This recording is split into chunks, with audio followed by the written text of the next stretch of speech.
Merħba, int qatt immaġinajt li inti astronauta jew li dak kapaċi tara dak kollu jkun qed jiġri fl-ispazju, it-tewmil li se niltaqgħu magħhom illum l-għena tagħhom jagħmlu hekk. Il-ktieb li għandi jismu l-Esploratur tal-Ispazju id-Dinja, adattata tal-Malti minn Xavier Samaġus u pubblikazzjoni ta' BDL.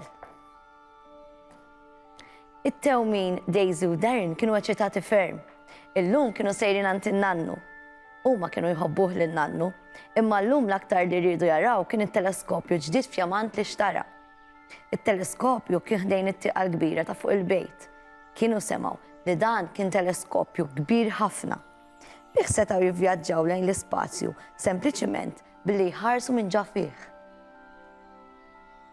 Huma rridu jibdew jesploraw minnu fih. Nannu, nannu! Għajat Darren. Nistgħu mmorru sal-qamar, jew intiru qalb l-istilel, jew inkella naqbżu fuq xi pjaneta billi nħarsu bil-teleskopju. In-nannu tbissem u qal: nistgħu nippruvaw, imma mhux għalissa. Għadu wisq dawl, irridu nistennew sakemm jidla. Daisy u Darren ma kellhomx sabar. Isa dlam, ħaffef, ejja, aħna rridu nesploraw. Daisy u Darren raw lin-nannu jiġbor ballun kbir blu aħdar u jdawru fuq seba'. Qabel ma nsiru esploraturi tal-ispazju, irrid nistaqsikom xi ħaġa. Bħalissa fejn qegħdin? Staqsihom. Mhux id-dar tiegħek nannu. Weġbu it-tewmin bit-bissima fuq wiċċhom. Sewwa qed tgħidu, għalilhom in-nannu bid-daħqa. Imma aħna ngħixu fuq il-pjaneta Dinja. Qabel ma jibda jesplora l-spazju, kull esploratur tajjeb li jkun jaf dwar id-dinja l-ewwel qabel kollox, spjegalhom in-nannu. Ejdilna nannu, ejdilna nannu, talbu it-tewmin. Mela, Daisy, inta tkun ix-xemx. Huwa tal-arinġa u poġġiela fuq rasa. Id-dinja ddur max-xemx, oqgħod fin-nofs. Jiġifieri jien id-dawl ta' binar? Staqsit Daisy fil-waqt li mxiet lejn nofs il-kamra bla ma waqgħet il-larinġa minn fuq rasa. Ekku, weġiba n-nannu. Darren, inti sta tkun il-qamar. Ejja, ħudi. Darren poġġa banana fuq rasu u beda jdur madwar il-kamra.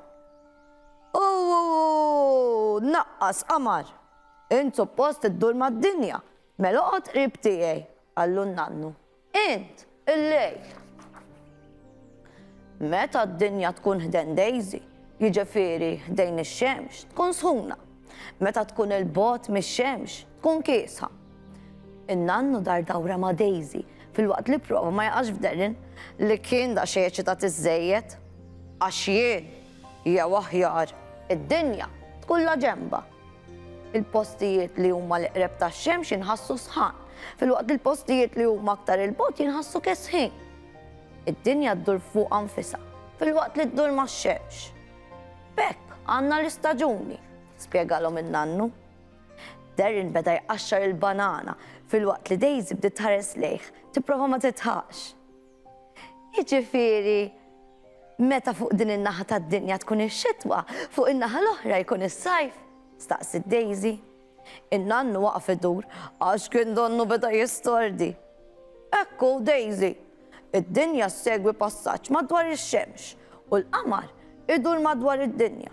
B'hekk ikollna n-nar u l-lejl, is-sajf u x-xitwa. Tal-ġen, nannu, issa nafu biżżejjed biex insiru esploraturi tal-ispazju. Staqsa Darren wara li kien il-banana u beda jħares lejn il-larinġa ta' Daisy. Lestu għas-sodda u naraw, weġibhom in-nannu hekk kif ħata fil-larinġa qabel ma setat tiġi f'idejn Darren. 22 ta' Deċembru, is-solstizju tax-xitwa. 21 ta' Marzu, l-ekwinozzju tar-rebbija. 22 ta' Ġunju, is-solstizju tas-sajf.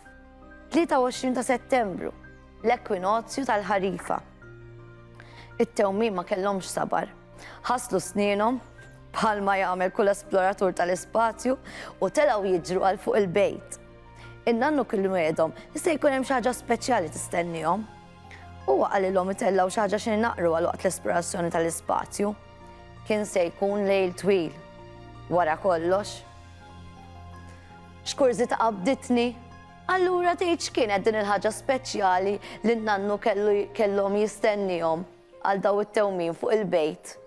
U tgħid bil-għajnuna tan-nannu u dan it-teleskopju kbir li t-tewmien sar jafu xi ħaġa ġdida dwar l-ispaċi li ma kinux jafu qabel. Se nkompli naqra jien għal darba oħra.